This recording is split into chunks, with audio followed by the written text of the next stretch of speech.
distinta. Bienvenidos a todos. Tenemos en forma online más de 160 personas de muchos lados del mundo, en particular de, Venezuela, Lima, México, Uruguay, varias provincias de Argentina, que nos reúnen en esta actividad que se llama Desafíos y herramientas en épocas de crisis. Y la idea fue un poco vincular a tres analistas de la Asociación Psicoanalítica Argentina, entre ellos la presidenta, Claudia Orenstein, que estos días estuvo por muchos medios explicando las consecuencias psicológicas de esta cuarentena casi mundial. Por lo menos acá en Argentina es muy estricta, en algunos casos, en otros no. Germán Weisbrot, que es el coordinador del Centro Racker, que es el Centro de Investigación de la Asociación Psicoanalítica Argentina, y que se ocupa también de asistencia a aquellos que por ahí pueden acceder a una atención a bajo costo, una atención psicoanalítica a bajo costo. Y por otro lado, la licenciada Hilda Katz, que es la coordinadora del Departamento de Niños y Adolescentes de la Asociación Psicoanalítica Argentina. Bueno, la idea era empezar a darle la palabra a Claudia Orenstein, que ha andado por muchos medios de comunicación. Hay mucha preocupación por las consecuencias psicológicas que tiene esta situación de cuarentena, muchos miedos, mucha información en exceso a veces, la posibilidad de enfermedad, la posibilidad de muerte. ¿Qué hacemos con todo esto, no? En estas circunstancias que nos afectan a todos, no solamente a los ciudadanos, a los pacientes, sino también a los analistas mismos. No como hace 2 días que estamos en un aislamiento obligatorio, que algunos no cumplen, creo que se dictaminó porque el aislamiento preventivo no obligatorio no se cumplía, y se están viendo las consecuencias catastróficas de esto en el mundo, y sobre todo España e Italia, que son los países que más miramos, aunque tenemos información de todo el mundo todo el tiempo. Pero bueno, el primer problema que se planteó fue que, como no era obligatorio, ¿qué hacíamos los analistas? Sobre todo que muchos analistas tenemos más de 60 años. No Germán, que es un joven analista y psiquiatra, pero muchos otros sí. El primer problema como analistas, primer shock, ¿no? De saber que después de los 60 años éramos población de riesgo. Cuando todos nos sentimos bastante jóvenes, activos y estamos haciendo cosas todo el día. Y segundo, ¿qué decirle a nuestros pacientes? Miren, soy población de riesgo, es decir, no debería atender, muchos se negaban. Por supuesto, el principio fue dejar de darse besos, dejar de darse la mano. Empezaron una serie, era incómodo, acá en Argentina nos damos y nos abrazamos y nos damos besos, hacía la italiana mucho, tenemos mucha sangre italiana. Y así que esa fue una primera parte en donde se me consultó bastante, y mi idea fue que cumpliéramos un poco, nos disciplináramos, que los argentinos teníamos que disciplinarnos en lo que nos pedían, confiar en nuestras autoridades y hacer lo que nos decían, cosa que cuesta, digamos, porque la gente cree que se la sabe y no va a pasar nada. Me preguntaban por los mecanismos de defensa más comunes, digamos, y la diferencia entre miedo, si era común, si era normal tener miedo y qué diferencia había con el pánico. Entonces, yo he respondido que en muchos medios que el miedo era una reacción normal y esperable ante el contacto con un peligro real, y el pánico, digamos, es un peligro, es una angustia desmedida que en este momento complica aunque es inevitable para muchas personas, complica porque los sistemas de salud empiezan a saturarse y lo que no se quiere es tener más consultas que las necesarias, y el ataque de pánico o el pánico genera consultas, porque los síntomas físicos que produce pueden confundirse con estar enfermo. Así que esa era una de las preocupaciones. Y bueno, entonces uno de mis lemas fue: quedémonos en casa, tratemos de no circular, hasta que se impuso esto hace 2 días, y en la que estamos todos involucrados. Ya no se discute más si atendemos o no atendemos. Atendemos por Skype, hay muchas personas que no quieren. Es decir, la realidad nos impone algo que nos va a llevar a pensar muchas cosas los analistas, que hemos discutido mucho estas terapias por Skype mientras se hacían, digamos, mientras las hacíamos en todas partes del mundo, y con pacientes que hace mucho tenemos, que emigraron o que por distintas circunstancias nos consultaban, y luego la discusión de si eso se puede hacer para los analistas en formación, o sea, la formación a distancia. Y ahora, en este momento, prácticamente es lo que nos salva. Nos salvan los seminarios a distancia, nos salvan los cursos a distancia, nos salvan dar sesiones a distancia, supervisiones a distancia. Sin eso, estaríamos todos mucho peor, incluso nosotros, que también estamos angustiados de estar encerrados en casa y sin salir, o saliendo lo menos posible para hacer una pequeña compra por el barrio si la necesitamos. O sea que en esta situación estamos con incertidumbre, sin saber cuánto va a durar, tratando de tranquilizarnos para poder tranquilizar, porque por supuesto que si la ansiedad de uno es muy grande, a veces me preguntaban, bueno, ¿y qué hacemos con los niños? Ahora seguramente Hilda va a hablar de eso, yo también soy analista de niños. Entonces decía, bueno, podemos hacer muchas cosas con los niños, pero si no los encaramos con poca ansiedad, si no estamos bien los adultos, no sirve de nada lo que hagamos con ellos, porque ellos captan nuestra ansiedad. Entonces es muy importante tratar de tranquilizarnos los adultos y pensar que esto no va a ser eterno. Todos queremos pensar que esto es para bien y confiamos en el gobierno y en las medidas que están tomando. De modo que, bueno, que con Germán también, que es director del Centro Racker, y porque tenemos también un poco la suerte de que un miembro de APA, que fue director del Centro Racker, es el director de salud mental de la Ciudad de Buenos Aires, el doctor Persano. Estamos tratando de ayudar de la manera en que seamos necesarios, quizás dando contención telefónica. Lo que queremos hacer es dar contención telefónica a los profesionales que trabajan ahora en esto, en la salud.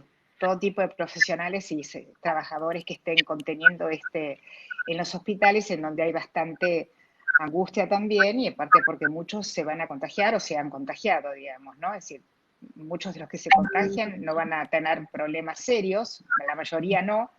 El problema somos nosotros, los mayores, que somos la población de alto riesgo, ¿no? Bueno, eso es básicamente una primera impresión. Acá escucho a alguien que dice que no se escucha bien, pero supongo que vos estás controlando eso, Juan. Sí, hay gente que escucha bien, de acuerdo a la recepción que tengan en sus respectivos señales de internet.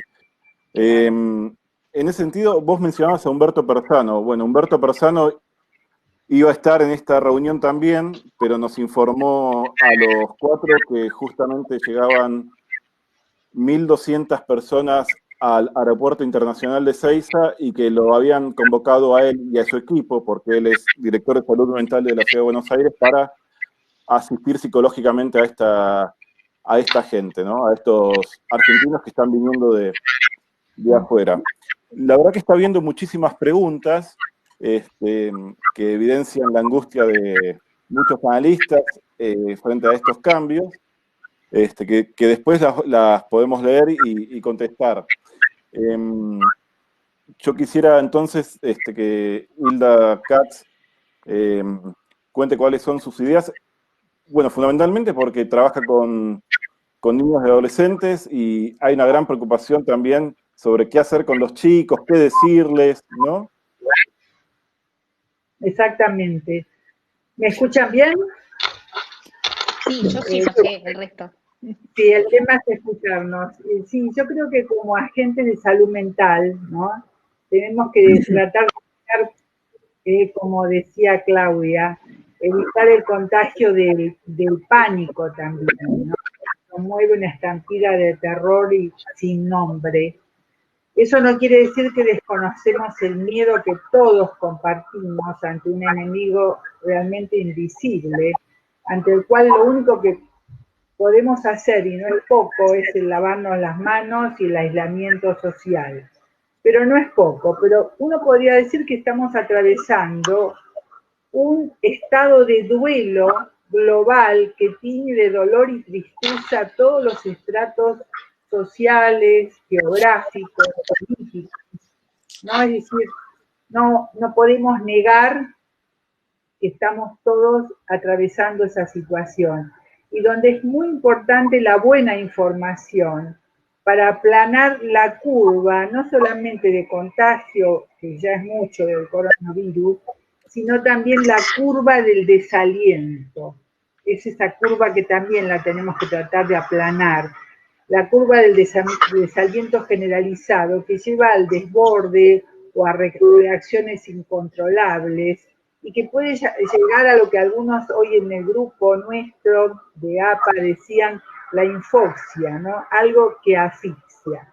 Porque lo primero que tenemos que pensar con esto que estamos haciendo en APA, junto con Claudia, con Germán, con la idea de Juan, es realmente saber, además, que el peor aislamiento es el emocional, ya que aunque las relaciones de la forma que se venían sosteniendo no son la única manera de contactarse, es conveniente abrirse, como decía Claudia, un infinito abanico de posibilidades de encuentro que ofrecen los medios online como ahora, y también prepararse, ¿no?, para futuros cambios vertiginosos e inesperados en la comunicación humana.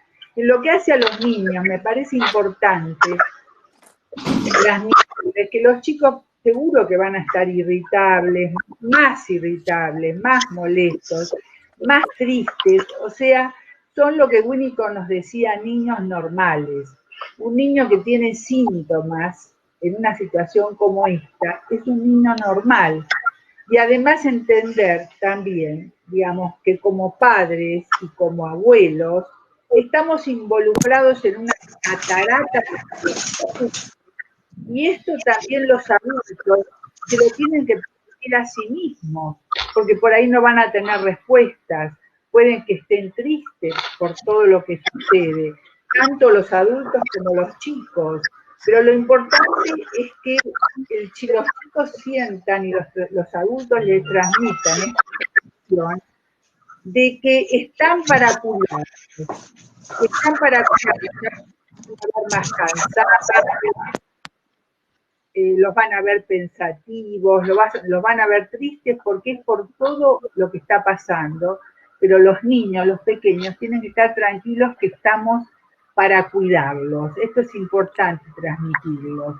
Pero es también fundamental no convertir la casa en un circo, porque realmente no siempre es tan fácil convertirla en un circo, no exigirse tanto los padres, porque además tampoco se puede decir que sea tan positivo. Los niños, a medida que crecen, tienen que ir teniendo más conciencia del mundo circundante en que se encuentran, que están protegidos por el continente familiar, por supuesto es lo ideal, pero no vivir en una burbuja total que no fomenta su crecimiento emocional. En ese sentido, yo veo que a veces las mamás están terriblemente exigidas en este momento, por el encierro, por la necesidad de hacer todas las tareas, y entonces, bueno, puede ser que tengan momentos de bajón muy grandes. No digo que un chico lo tenga que entender, pero tampoco exigirse demasiado, porque es hacerlos vivir en un mundo de fantasía que tampoco los ayuda. Y en lo que hace a los adolescentes, también es importante ver que en general ellos tienen una negación de todo lo que tiene que ver con la enfermedad y con la muerte. Y de alguna forma también pueden ser empoderados en este momento como agentes de salud, de que adquieran conciencia social de su entorno que según la comunicación que tengan con sus padres, es cierto que eso no se arregla en un día, si la comunicación más o menos funciona es más fácil y si no, habrá que ir viéndola, pero para ir desarrollando. O sea, puede ser la oportunidad, ¿no?, de que el adolescente pueda ser empoderado por su grupo familiar en un lugar diferente, donde pueda sostener la confrontación, la pelea, el enojarse, pero aprovechar para que sea un camino de conexión con la realidad circundante, desde la colaboración en las tareas del hogar hasta la creación de redes de contención para personas solas, para sus grupos de pares, es decir, sobre todo que no estén tan ausentes, digamos, del mundo circundante, que esto es una falencia a veces, ¿no? O sea, también sacarlos de la burbuja, donde muchas veces los mismos adultos los colocamos o los colocan porque no toleran el paso del tiempo y la independencia necesaria que tienen que hacer de sus mayores. Entonces los mantienen, digamos, como yo digo, en una burbuja que no colabora para nada en su evolución, ¿no? Es decir, no olvidemos que, como dijo Harari, esta crisis global puede ser aprovechada para fines espurios o no, ¿no? Como dice Harari, entre el control totalitario y peligroso nacionalismo y o lo positivo, que sería el empoderamiento ciudadano y la solidaridad global. Soñar no cuesta nada. Pero a veces la familia, como célula social, repite estos esquemas y puede aprovechar ese poder que da el miedo de la misma manera, aunque en diferente escala, por supuesto, y manejar los miedos y el desamparo de los chicos y de los adolescentes frente a tanta vulnerabilidad que estamos viviendo para infantilizarlos. Y lo que tenemos que tratar es de ayudarlos a crecer con esto, con lo otro, con lo bueno, con lo malo, integrar todo, ¿verdad? Si un poco esta sería la propuesta, por ahí es un poco ideal, pero no importa, ¿no? Es decir, para rebajar hay tiempo, como se dice siempre, ¿no? Porque, bueno, esto sería como de largada. Bueno, la verdad es que hay muchas preguntas pero prefiero planteárselas después. No sé si Germán querías decir algo, plantear algo. A ver, desde la organización de Racker dimos un teléfono, lo estamos publicando, donde vamos a tener una atención telefónica tipo guardia de 10 a 15 horas todos los días. Va a haber terapeutas disponibles para recibir llamadas de gente que está angustiada, que esté mal en este momento. Y tenemos toda una tabla de datos que vamos a recolectar, porque en realidad las llamadas, estamos iniciándolo, todavía no empezaron. Que las coordinamos con Humberto Cruzmano, porque ellos también están tomando datos desde el Ministerio de Salud y tratar de coordinar las cosas que hacemos nosotros con ellos. Por eso la tabla tendría que ser lo más parecida posible. También otro lugar vulnerable que estuvimos charlando y que tenemos los psicoanalistas que ofrecer una respuesta es en los que están en la trinchera, en los médicos, que esto recién empieza para ellos, pero va a ser un invierno muy largo y intenso, y el síndrome de burnout va a estar al día con ellos.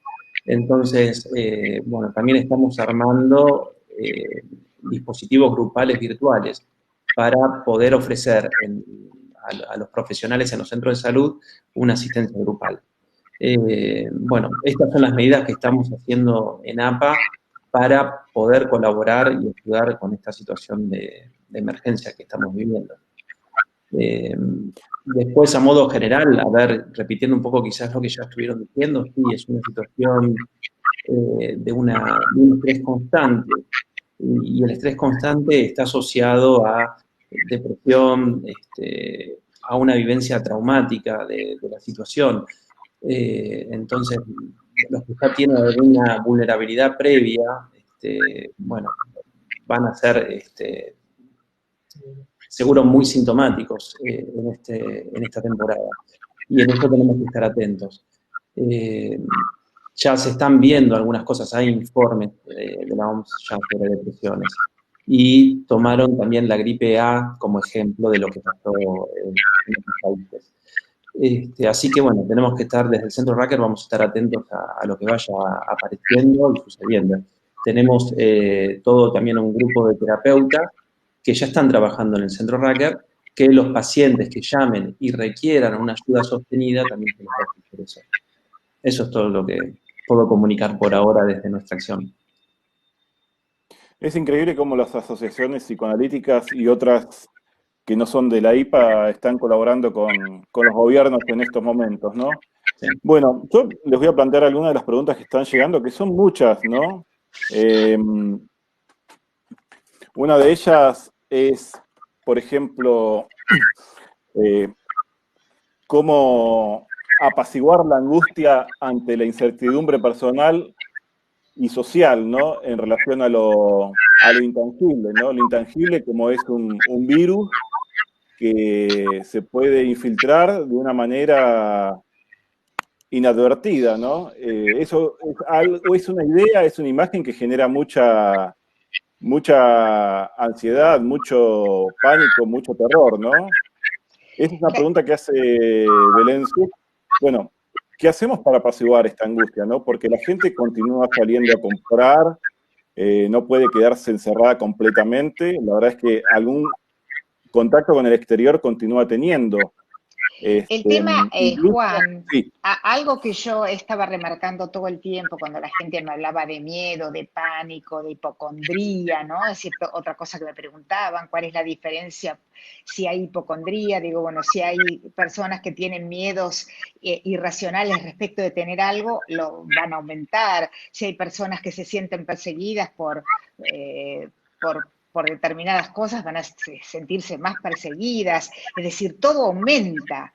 Pero también ocurre que hay muchas personas que niegan y que dicen no pasa nada. Y justamente ese es el mayor peligro, es uno de los grandes peligros, la negación, porque fíjense que la gente que niega dice, pero si acá no hay nada, si no se ve nada, no caen bombas, ¿qué tipo de guerra es esta, digamos, no? Es decir, ¿por qué nos tenemos que quedar en nuestra casa? Parece excesivo. Entonces, bueno, la gente, eso sin medidas estrictas de control gubernamental no se logra, hasta que no están obligadas las personas a quedarse. Se dice, quédese en su casa porque va a venir un virus a atacarlo. Nadie lo cree. Hasta que si está prohibido circular, es la única manera. Y es probable que sí, que ese control aumente, porque las personas en el fondo no creemos del todo, ¿no? Es decir, hay una parte paranoide dentro nuestro, una parte también negadora y una parte, es decir, todo eso lo podemos entender, pero tenemos que luchar tanto con las angustias por el encierro como con la negación que muchas personas tienen. Es decir, acá se tuvo que decretar esto porque se fueron corriendo todos a la costa cuando dijeron que, bueno, que había que estar aislados. Entonces, una reacción que, bueno, porque la gente no lo cree, es simplemente por eso. Y no se cree lo que no se ve, y es como el inconsciente, no se cree en el inconsciente porque no se lo ve, no se lo toca. Bueno, los virus son así. Los virus son como el inconsciente, no se los ve, pero matan. Y entonces... Bueno, recordemos que todo lo displacentero siempre lo tratamos de expulsar de la conciencia, ¿no? Así es. Y en esto se extrema. Sí. Lo mismo que pasó con el argentino que se escapó de un hospital en Uruguay para tomar un ferry y vino a la Argentina y casi contagia a 400 personas. Bueno, hay 400 personas aisladas en un hotel por culpa de un inconsciente que se escapó del hospital y bueno, y las autoridades que no lograron frenarlo. Es decir, es un desastre que este tipo de conductas con una persona que haga algo, digamos, contra, así, de este tipo, digamos, diciendo, bueno, no pasa nada, a mí no me importa, el daño que hace es enorme. La gente no entiende eso, ¿no? La única manera es castigarlo. Pero bueno, ya están las 300 personas encerradas. Algo muy difícil de manejar acá que yo veo es, a ver, el enemigo es acá un virus, o sea, no es visible, lo podemos tener nosotros mismos sin saberlo, o sea, no tenemos en quién proyectar el malestar. Entonces, una defensa básica que en otras situaciones así tan extremas, no sé, en una guerra, en una batalla tenés un enemigo en quien depositar esto, acá no lo tenemos. Entonces también esto genera una tensión constante que no podemos ubicar en ningún lugar. Esto también es para tener en cuenta. Yo estaba pensando acá, Fernando Anguiano de México hace una pregunta, ¿cómo acompañar al personal de salud que atiende estos casos, ¿no? Yo estaba pensando, mientras voy pasando, ya casi todos los pacientes están pasados a terapia online, en realidad todos ya, los que no pueden no los atenderé, pero a mí me sucedió algo con algunos pacientes antes de tomar esta decisión radical, que era, bueno, yo recibo al paciente y yo como analista, como agente de salud mental, tenía una persona enfrente que pensaba contratransferencialmente, si querés, que me podía contagiar, o que incluso yo podía contagiarlo de algo, ¿no? Entonces me parece importante esta pregunta que hace Fernando Anguiano, de cómo acompañar al personal que está trabajando en la trinchera, ¿no? Que debe sufrir un burnout como nunca, ¿no? A ver, lo que podemos, a mí se me ocurre desde nuestro lado es ofrecer grupos Valid, grupos de reflexión de tarea, donde puedan ellos también hablar de la situación afectiva en la que están viviendo. Al menos darle circulación a eso, ¿no? Que del trabajo vayan a su casa a dormir y vuelvan al trabajo. O sea, que le puedan dar alguna circulación afectiva en el grupo de trabajo. Sí. Eso es algo básico, fácil de hacer, incluso sencillo para el sistema de salud. O sea, un grupo Valid puede juntar varios terapeutas, varios profesionales de salud con un terapeuta y pueden empezar a funcionar solos después. Eso es lo que se me ocurre y es fácil de hacer. Y es fácil, más fácil que ofrecer terapia individual a todos los profesionales que estén en centros de salud. Esto es una herramienta ya conocida. Ahora, no es mucho terapia, digamos, lo que uno piensa en hacer, ¿no? Sino más bien Claro. una contención, un apoyo, bueno, y un escuchar qué problemas surgen y cuáles son los inconvenientes, ¿no? Por supuesto que como esto se debe hacer en forma virtual, hay que organizar el sistema de modo de que los profesionales, a lo mejor luego desde algún lugar, puedan conectarse con un profesional en forma virtual. O sea, esto nos va a dejar en un cambio brutal desde el punto de vista tecnológico, porque estamos inventando, digamos, formas de conexión que antes inclusive eran criticadas para el psicoanálisis. Todos decían, bueno, si no es en presencia, no es psicoanálisis. Bueno, ahora es así. El psicoanálisis que aplicamos ahora es virtual. Y este es el que tenemos que aplicar para ayudar a las personas. Incluso habrá grupos virtuales. Es decir, todo, mientras dure esto, que no sabemos cuánto va a durar realmente, no lo sabemos, pero tenemos que prepararnos para que dure, para que podamos dar este apoyo de esta manera por más tiempo, y va a quedar. Lo que vayamos avanzando en materia de trabajo virtual va a quedar, viene para quedarse. Y en ese sentido, eso es lo que vamos a tener que pensar. Y creo que hay una pregunta para vos, Hilda, estoy leyendo porque mientras hablo leo, en donde se está preguntando qué va a pasar con los niños, que nunca se pensó en darles terapia virtual a los niños, y sin embargo se están viendo situaciones sorprendentes en la terapia con niños. Sí, se están viendo, sí, están los terapeutas de niños, están trabajando y estamos trabajando, también los supervisores con ellos, de forma virtual, virtuosa. Y algunos chicos lo reciben muy bien porque muestran su casa, muestran su lugar, muestran dónde están, ¿no? Y se establece una comunicación diferente con el terapeuta. En algunos casos también puede suceder que sea también, digamos, un camino posible trabajar con los padres, porque los padres están desbordados. Y entonces, contener a los padres un poco como si fueran los embajadores de la salud mental a nivel familiar, ¿no?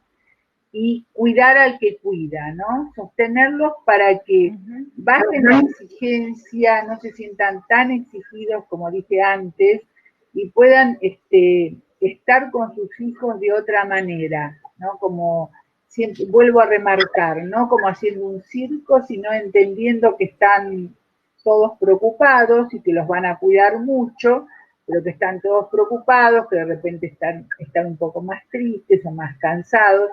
O sea que hay que trabajar también mucho con los padres como los cuidadores de la salud mental de los hijos.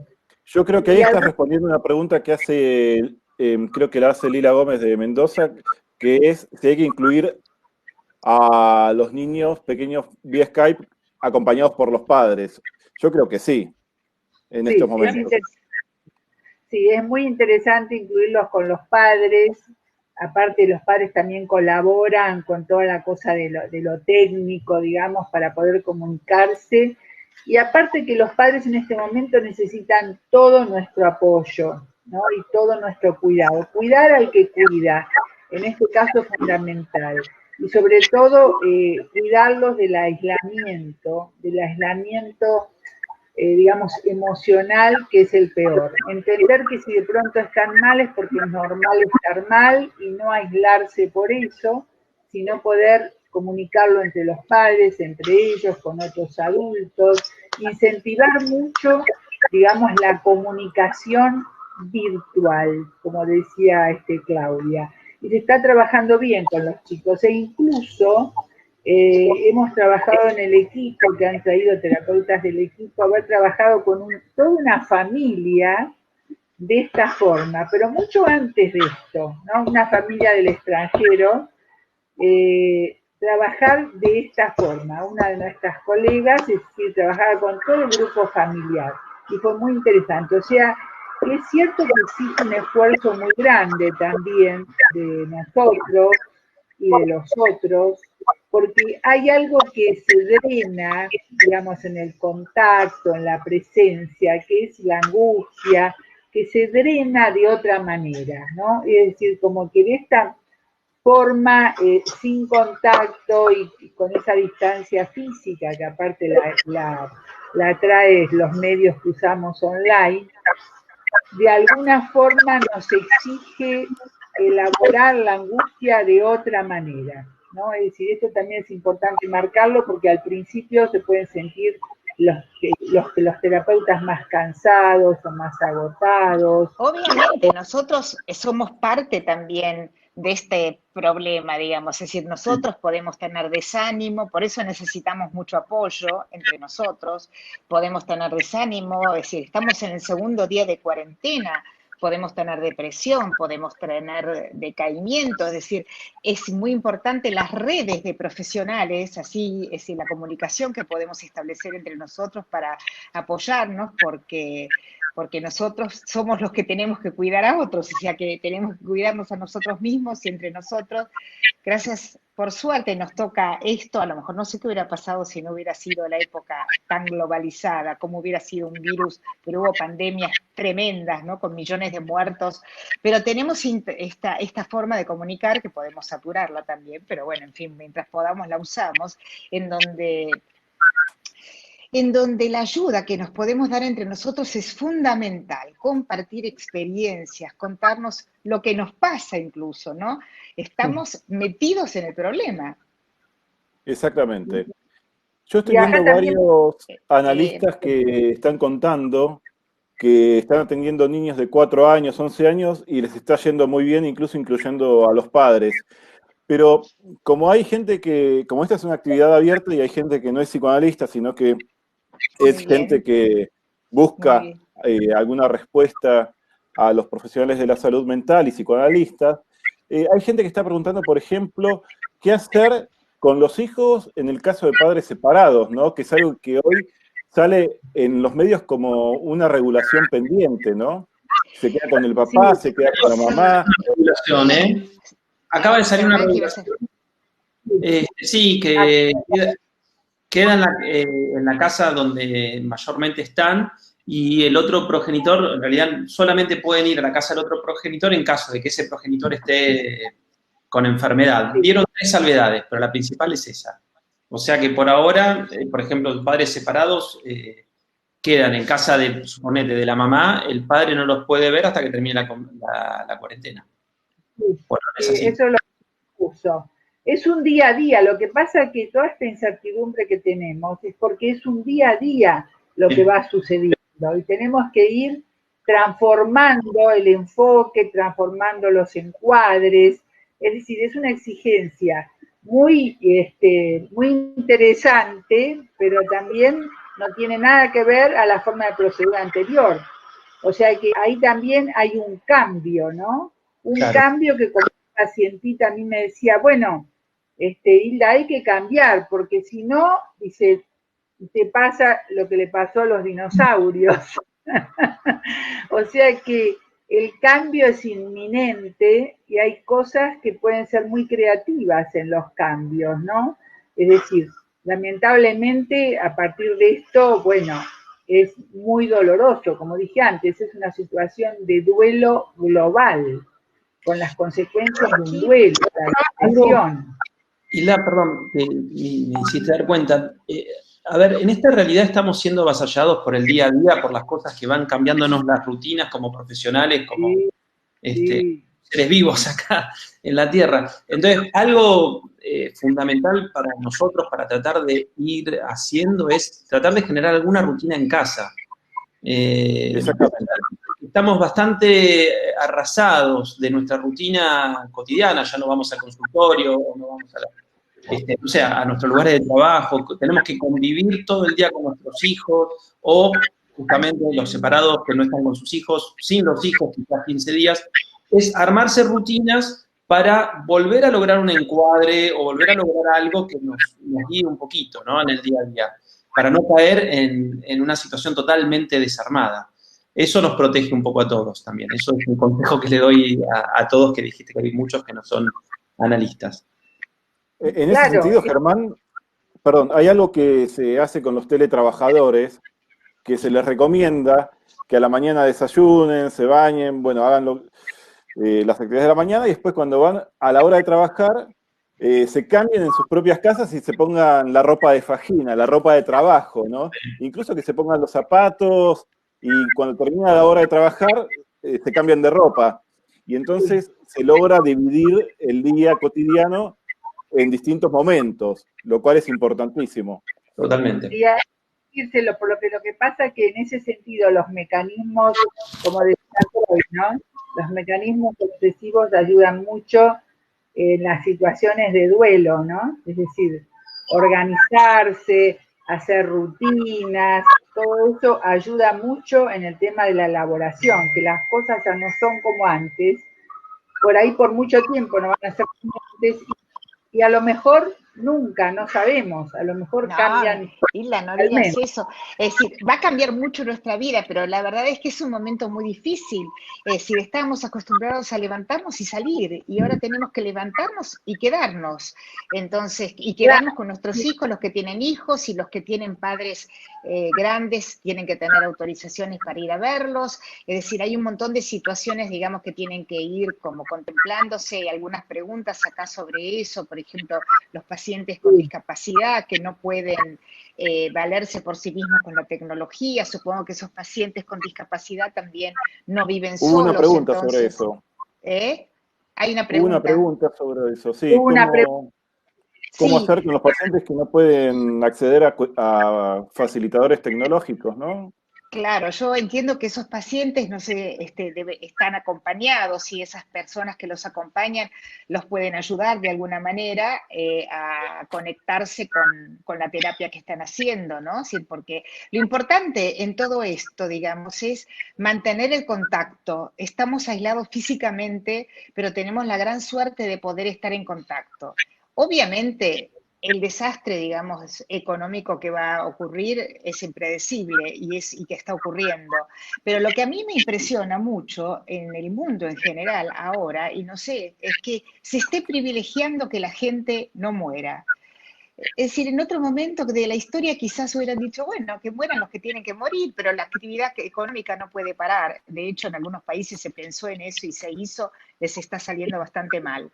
Pero me impresiona un poco esta idea de que, bueno, en este momento todo el mundo está pensando en que no se enferme más gente. Es bastante curioso que eso sea así globalmente y levemente esperanzador, ¿no? Que todos los gobiernos estén pensando, a Sí, pesar de, sí. ¿no? Levemente esperanzador, que a pesar Es de esperanza. Que del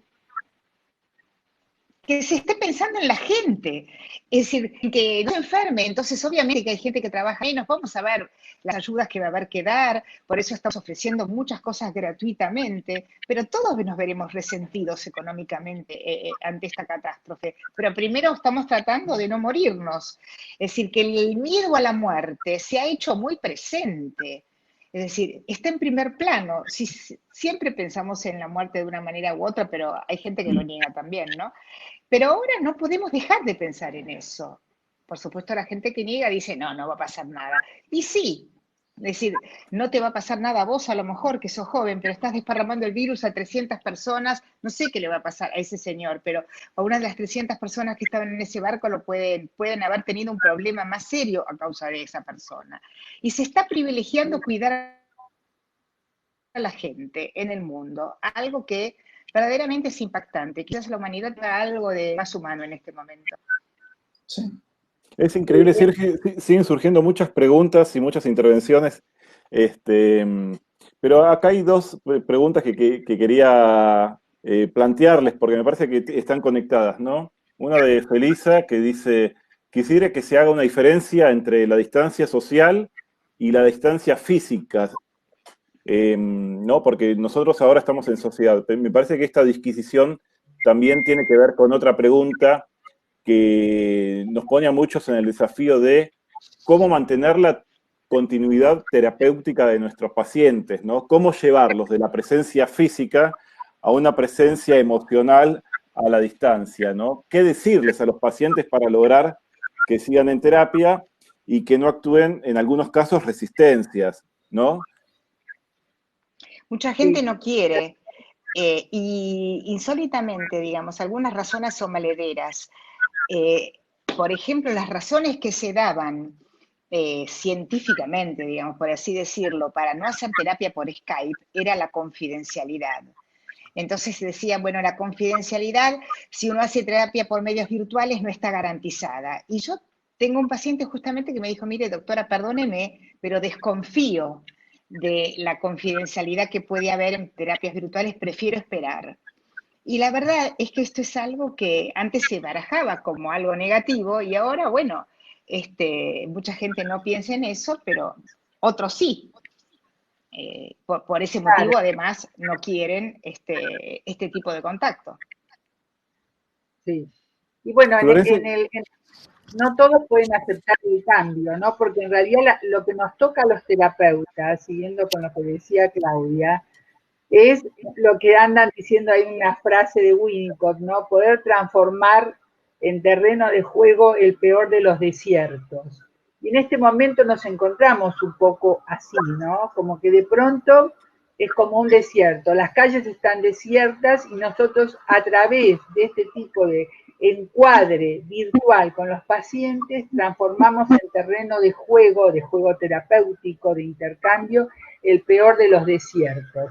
Pero eso tiene un costo emocional, un costo psíquico al principio grande, y que por ahí puede llegar a establecerse como una forma de comunicación. En ese sentido lo dije antes, ¿no? Como que de todos estos cambios, si atravesamos esta tormenta, van a quedar nuevas maneras de conectarse y algunas de las que teníamos antes van a caer, muy probablemente, y tal vez lo ideal sería, digamos, que todo esto sea aprovechado para una solidaridad global, como apuntaba Claudia, como una mirada esperanzada, y no para una manipulación global, ¿no? Son todas situaciones, digamos, que abren interrogantes. Y dentro de esos interrogantes tenemos que sostener la mirada psicoanalítica más que nunca y darnos cuenta que todavía contiene, que todavía acompaña. Ahora, que igual acá, ayuda. Hilda, mira, están surgiendo respuestas a las preguntas que están surgiendo, las respuestas también surgen. Hay personas que no se sienten tranquilas en sus casas de tener sesiones, porque no tienen el espacio de intimidad que necesitan. esa es otra razón también para no aceptar. Bueno, a lo mejor son casas chicas o a lo mejor no son chicas, pero la persona no se siente suficientemente confiada de poder tener una sesión ahí. O sea que esa es otra razón, digamos, que complica esta situación. Y hay otra cosa bastante complicada acá que está surgiendo, que es que la obligación de estar en las casas con padres que son maltratadores o abusadores, y entonces ahí va a tener que haber mucha intervención. De algún modo va a haber que pensar la intervención para que los niños que obligamos a estar en sus casas con padres con los que no se llevan bien, o los adolescentes, puedan tener un acceso, digamos, van a surgir cosas impensadas, digamos, ¿no? Que vamos a tener que ir inventando día a día y entre todos. Acá alguien dice que lo atiende, mira, alguien interesante, por WhatsApp por escrito, porque vive en un monoambiente con su pareja y no tiene intimidad. Claro, es espectacular, digamos, claro, sesiones por WhatsApp Claudia, escritas. escúchame. ¿No? Freud no atendía por carta. La creatividad está la creatividad presente en el ser humano. Así es. Sí, claro, sí. Acá estoy viendo otras preguntas que surgen en el chat. Sí. Genial lo de Freud. Atendía por carta, es cierto. Yo hice una supervisión de muchos años por carta, cuando no existía, con un analista inglés, porque no existían estos medios virtuales, así que nos escribíamos. Pero bueno, ahora sería, ahora sería discutible si uno puede tener un material de supervisión. Está esta cuestión de que nos obsesionaba y ahora ya no nos obsesiona tanto porque nos obsesiona más el virus. Es decir, cambiamos una preocupación por otra mayor. Sí, hay algo ineludible en relación a esto. Hay una pregunta que decía, ¿qué hace? Sí, No, decía en relación al virus que hay una... No, acá hay una pregunta. Adelante, Hilda. No, está bien, ¿qué era lo que querías preguntar? No. Digamos que, ¿cómo hacemos para no seguir usando el alcohol en gel a través de la computadora o a través de online, ¿no? Es decir, está en ese momento que no se puede usar alcohol en gel en el sentido emocional, ¿no? Poder armar un espacio para recibir emocionalmente al paciente, cosa que no es sencilla, y es cierto que al paciente se le hace muy difícil con el tema de no tener un lugar, porque por ahí a los chicos es más fácil, ¿verdad? Hacerles un lugarcito, que juegan, que dibujan, etcétera, pero para un adulto se le hace mucho más difícil, pero también remite a que todo eso, yo creo que digamos, genera la posibilidad de seguir creando, ¿no? De seguir creando, de seguir transformando en juego el peor de los desiertos. Realmente la situación que estamos atravesando no podemos desconocerla. Siempre Bion decía que hay dos cosas que un analista no se puede olvidar, que es la sociedad en que vive. Nosotros no nos podemos olvidar el mundo en que estamos viviendo y el sentido común. Y el sentido común nos irá guiando qué es lo que se puede, qué es lo que no, para poder estar con los pacientes en este tipo de encuentro virtual sin alcohol en gel emocional, digamos, simbólicamente, ¿no? Esa sería la idea. Yo creo que este es un momento en que tenemos que volcar nuestras experiencias, pensarlas, compartirlas y quizás elaborarlas. Va a dar para mucho, porque en realidad estamos creando una nueva forma, digamos, de trabajo que no estaba del todo conceptualizada, digamos, y ahora se va a generalizar, digamos. Bueno, por supuesto que todos hacíamos Skype, pero no muchos, casi nadie hacía Skype con niños o con adolescentes, quizás con adolescentes un poco más, claro. Pero bueno, quiero decir, y grupos, ni hablar, digamos, pero digamos que todo el mundo va a cambiar su modalidad de trabajo forzados por una realidad y va a ser importante compartir entre nosotros estas experiencias y poder pensarlas, digamos, ¿no? Porque esto va a ser después, a posteriori, pero mientras tanto registrar lo que está pasando Esto es lo más importante que podemos hacer y tenemos que ser flexibles e inventar, obviamente, los dispositivos que necesitemos para nosotros también, porque nosotros necesitamos seguir ayudando, Sí, necesitamos estar conectados, necesitamos hacer nuestra tarea. Muchos no pueden hacerla de este modo. Es una tarea que sí no. se puede hacer, pero muchos no. Sí, sí, sí. Acá María Elena está diciendo, ¿no? Que estaba diciendo como que se empieza a cambiar la noción de intimidad que teníamos hasta ahora. Si no me equivoco, era María Elena que estaba diciendo, ¿no?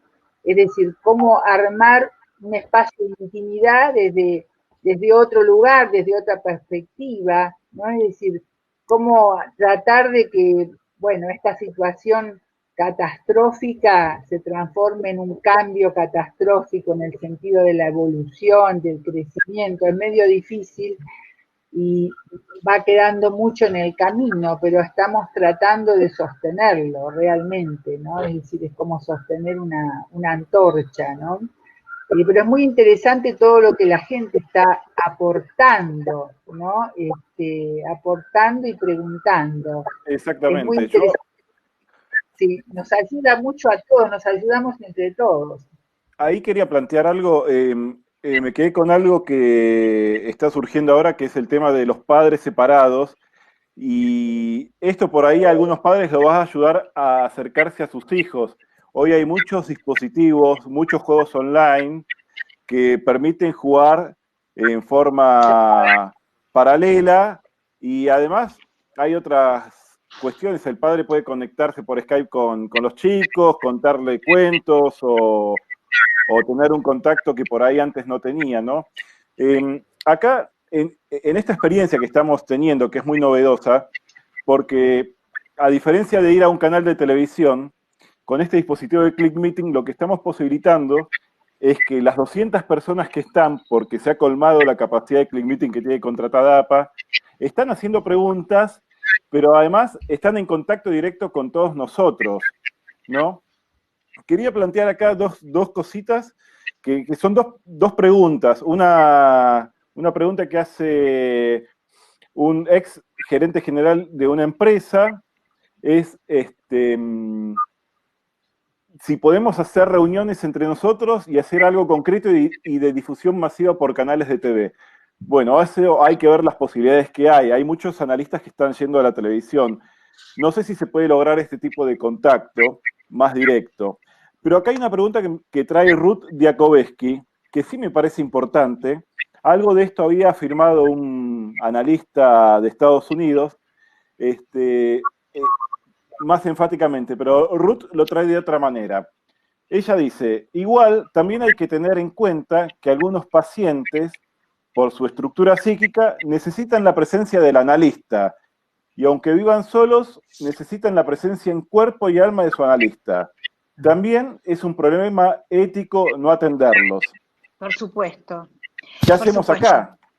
Por supuesto, es lo mismo que los pacientes que tienen un problema físico y que le dicen, bueno, los que pueden quedarse en su casa se quedan en su casa, pero los que no pueden, se tienen que ir al hospital y se tienen que internar. O sea, habrá pacientes que necesitan el contacto real, pacientes más graves, pacientes que hay que ver, que hay que internar, que hay que medicar y no pueden, y bueno, en ese sentido, bueno, habrá que, si son nuestros pacientes, digamos, hay que ver los analistas como si pueden atenderlos, si ellos no están en riesgo o los tienen que derivar. Vos, Germán, ¿qué decís? Que sí, no, estoy totalmente de acuerdo, que si el paciente está en riesgo o es extremadamente, pensar que si necesita sí o sí la presencia del analista, es verdad, es un paciente bastante grave, posiblemente esté tomando medicación y va a tener que ir a un lugar a buscar la receta, retirar la medicación. O sea, lo concreto y presencia de la salud está ahí presente. ¿Sí? Así que, si es necesario, bueno, el terapeuta va a tener que tener las entrevistas presenciales. Si no puede, porque a veces el terapeuta ya está en grupo de riesgo, supongamos un terapeuta mayor de 65 años, y el paciente puede llegar a estar, no sé, es un médico, por ejemplo, y está en una situación que puede llegar a transmitir, y se entiende, quizás ahí es necesario la derivación, ver cómo... Ahora, fíjate, Germán, ahí, ¿Eh? que, fíjate, Germán, que en el caso del terapeuta que tiene que acudir a pacientes más de tipo de funcionamiento más preverbal, si querés, Sí. que necesitan de nuestra presencia física, ¿cómo se nos juega a los analistas la cuestión del temor, ¿no? Frente a alguien que puede ser portador de algo que nos puede contagiar y enfermar, ¿no? Y sí, Del temor y de la ley, ¿no? parte de la- Claro, sí. sí, del temor y de la ley. Sí. Es un tema, es el caso por caso. Acá estaban proponiendo, estoy leyendo, qué interesante cómo contestar los analistas de niños, que poder contestar a las preguntas de los padres angustiados, ¿no? Y eso también se podía armar un canal, digamos, para contestar a los padres angustiados. Están haciendo referencia a eso, bueno, salvando las distancias, François Dolto, Winnicott lo hacían, ¿no? De contestar las preguntas que llamaban de los padres. Por radio en este caso. Es decir, vamos a tener que estar mucho más abiertos a conexiones de todo tipo, digamos, bueno, por radio, por WhatsApp, si yo a muchos de mis pacientes les dije, en cualquier momento me mandan un mensaje cuando lo necesiten, es decir, abrimos el consultorio virtual casi 24 horas por día, ahora hay feriado, la gente que quiere puede llamar, tenemos este consultorio, digamos así, telefónico de APA, que en este momento tengo yo el teléfono porque las secretarias están de vacaciones, pero porque es un feriado, pero luego se los vamos a devolver. Estamos haciendo home office, pero bueno, creo que vamos a tener que estar disponibles y en realidad, ¿qué otra cosa tenemos para hacer? Que estar disponibles. En realidad, podríamos leer una novela, pero todos nosotros estamos queriendo ayudar. Sí, sí. Sí, estar disponibles y dentro de la posibilidad, pero con respecto a las preguntas que se formularon, si un terapeuta decide atender no presencial, bueno, va a tener que trabajar de alguna manera el caso por caso con el paciente que no lo acepta, digamos, porque el terapeuta también sí, puede no aceptarlo. Ustedes piensan que en esta situación de aislamiento, el terapeuta que no atiende presencial tiene que tener la autorización para hacerlo, digamos, es decir, que tiene que tener una autorización para transitar, una autorización para atender, porque el paciente lo requiere. También tiene que decir, en los hospitales se están pidiendo en este momento médicos jóvenes, porque los médicos de más de 60 años los están eximiendo de su tarea, porque es por población de riesgo. Entonces, nos cuesta mucho entender que nosotros somos población de riesgo, pero el problema por el cual no podemos atender a pacientes que lo necesitan es que somos población de riesgo. Pero justamente, si el terapeuta reconoce sus riesgos, puede ayudar no es que al reconoce, es decir, no es que así más o menos, a partir de los 60 años sos población de riesgo. Entonces, es una complicación importante, porque además, esto es algo que discutía en un grupo, perdón que lo diga así, al mismo tiempo uno rompe una regla también social al decir, bueno, yo no soy población, tengo 70 años, pero no me considero de riesgo. ¿Cómo es eso? ¿Cómo? No te tenés que considerar vos. Te consideran. El paso del tiempo. Aclaro una cosa. A aceptar el paso del tiempo. Y eso también es importante. Y el terapeuta tiene que tiene que transmitir que el cuidado de sí mismo es algo que el paciente también tiene que recibir. Que acepta las normas, que acepta las reglas.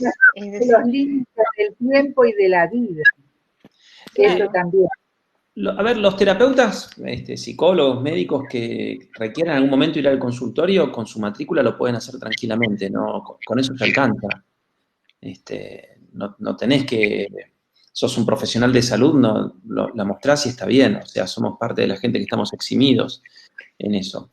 Yo ayer viniendo de la clínica me paró la policía y mostrando ¿cómo se llama? La matrícula profesional, con eso ya estaba bien. Claro. Todos estamos en lo mismo en eso. Psicólogos y médicos. Pero también respetar las normas, es parte de lo que se transmite en un tratamiento. Y también en épocas de crisis, y en épocas como las que estamos atravesando, el poder decir no es algo que también es parte del tratamiento, ¿no? Poder decir lo que se puede y lo que no se puede. Porque pasa, por ejemplo, en el trabajo con los padres y los chicos, que los padres les cuesta a veces mucho decir no, y el no es estructurante. Es decir, el no permite aceptar los límites de los padres, de padres que aceptan sus propios límites y le pueden transmitir esos límites al hijo. Entonces, el no, en muchísimos casos, salva vidas, poder decirle no a un chico. Por ejemplo, todas esas situaciones que están con la infección y se escapan. ¿Qué pasó? ¿No hubo nadie que le diga que no? ¿Qué pasó con el no? Acá, creo que esta pregunta es para Germán, cosas concretas. Germán, ¿nosotros estamos habilitados para dar al paciente un certificado para que venga al consultorio?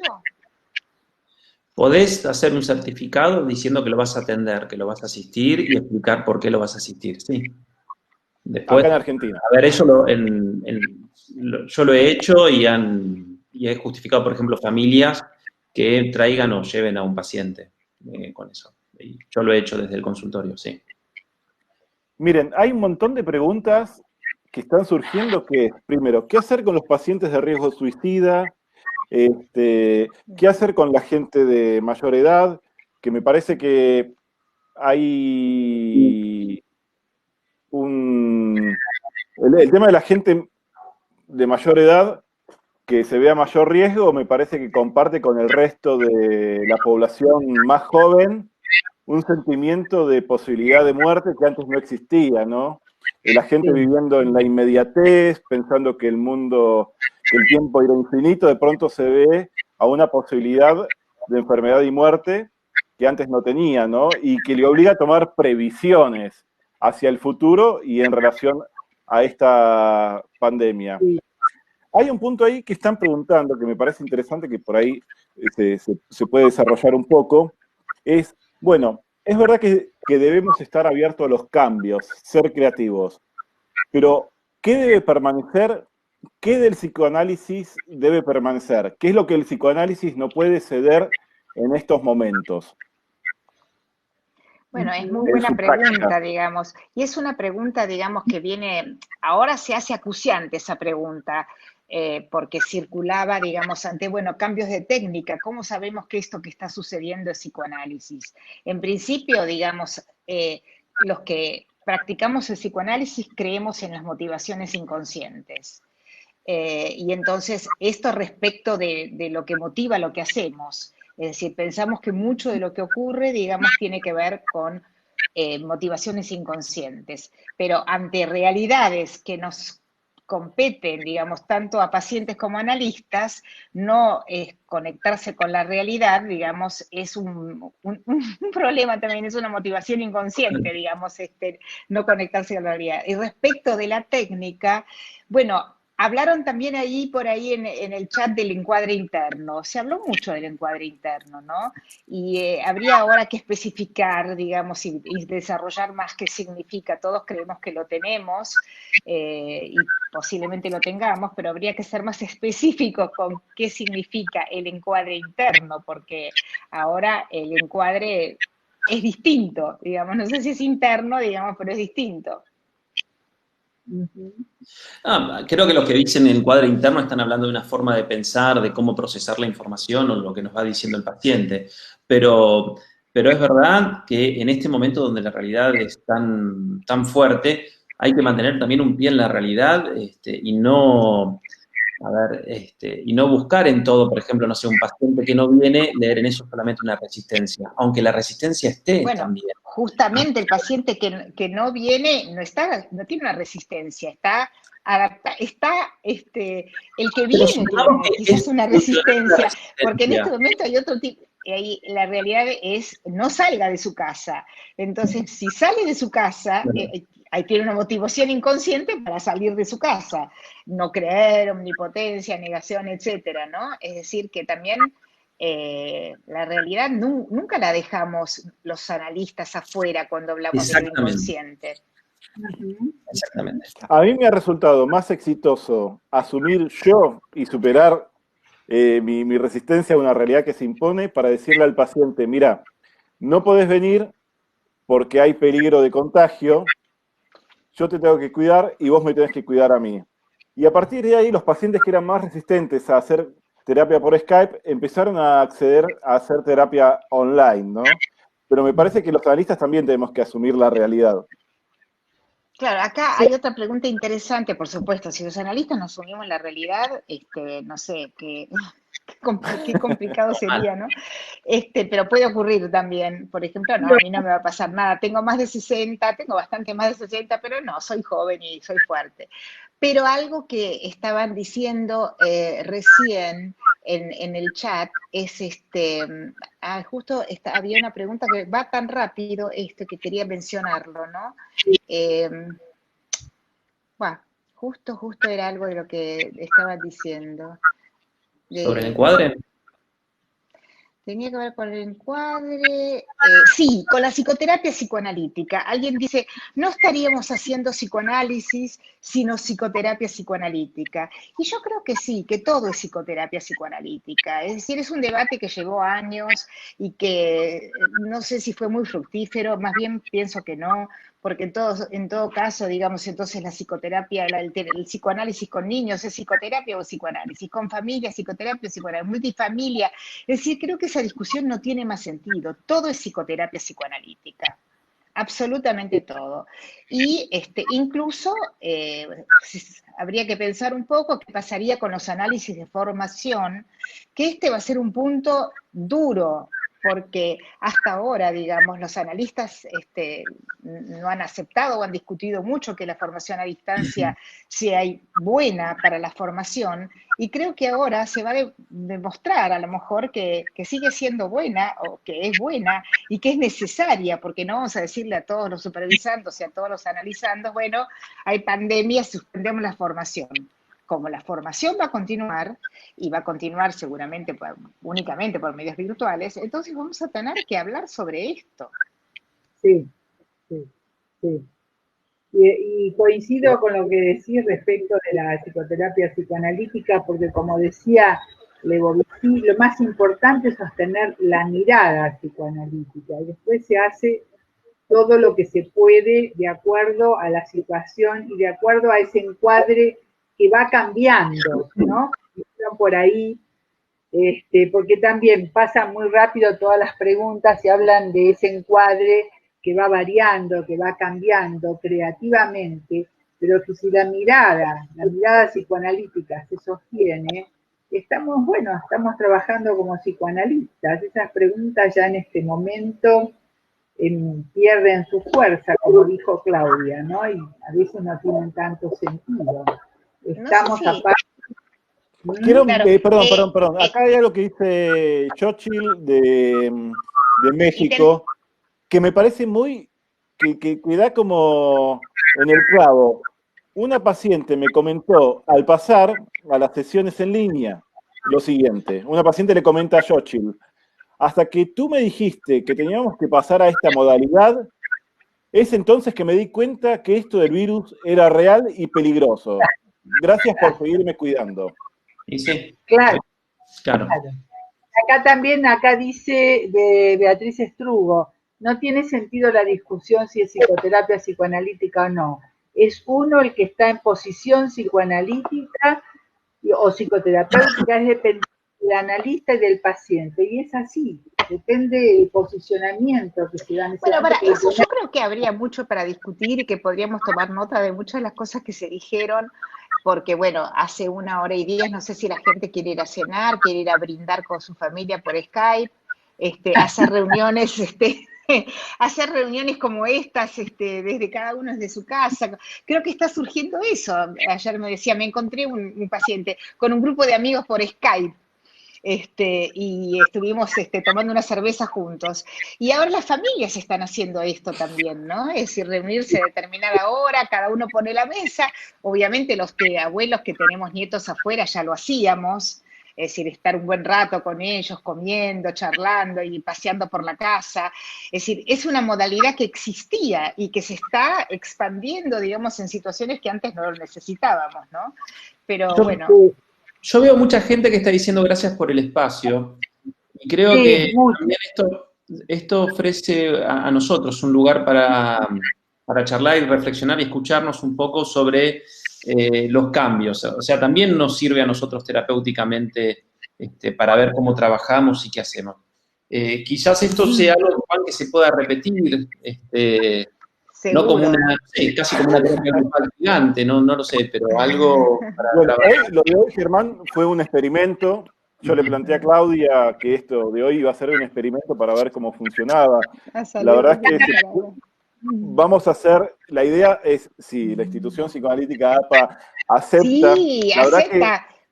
que esto surgió, no, ustedes saben que nosotros veníamos armando unas jornadas que iban a ser espectaculares, el 17 y 18 de abril, con muchos invitados, trabajando muy fuerte, y pronto tuvimos que suspenderlo. Yo no quería, pero bueno, al final la realidad se es impuso. que no podíamos descuidar a la gente.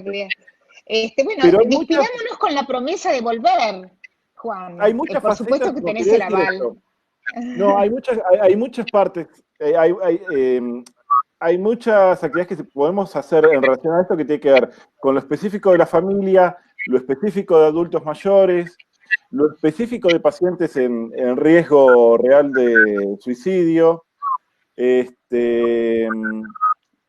Acá hay una Hay pregunta si hubo compras muchísimas de cosas pánico para hacer en forma más en específica Argentina. y puntual. Acá. Hay mucha gente que no es pánico. analista que está conectada y pregunta cosas de su vida cotidiana, que eso también podemos trabajar. Exactamente, Claro. exactamente. Claro, sí, absolutamente. Bueno, hay, Quizás, no sé si hay algún lugar donde prometimos puedan hablar. dejar las preguntas o sugerencias para charlar más adelante. ¿Hay algún lugar, Juan? Y, a ver, Muy lindo lo que están hablando, respondiendo todos. Muchas gracias. Muy lindo. Sí. Gracias a los que nos escuchan. No soy del coso. Gracias. hay algo importante que dice, qué importante escuchar a los que nos escuchan. De Ecuador, de todos lados. Sí. De todos lados, sí. Ecuador, Nicaragua, Panamá, México, España. La verdad que es una Acá hay experiencia muy alguien que dice, muy piensa en rica. un espacio para lo laboral y empresarial. ¿Queda Totalmente. esto registrado, Juan? ¿En los chats? ¿El chat queda Sí, yo registrado? me voy a ocupar de rescatar todo esto. Bueno. Y nosotros tenemos el mail Chile también, obviamente. Sí. Tenemos un mail. A ver, ¿cuál mail podemos usar para pasarles ahora? El de secretaría@apa.org.ar. Bueno. Hay alguien grabando, dicen. Y nosotros también estamos grabando, esto queda grabado igual. Secretaría @apa.org.ar.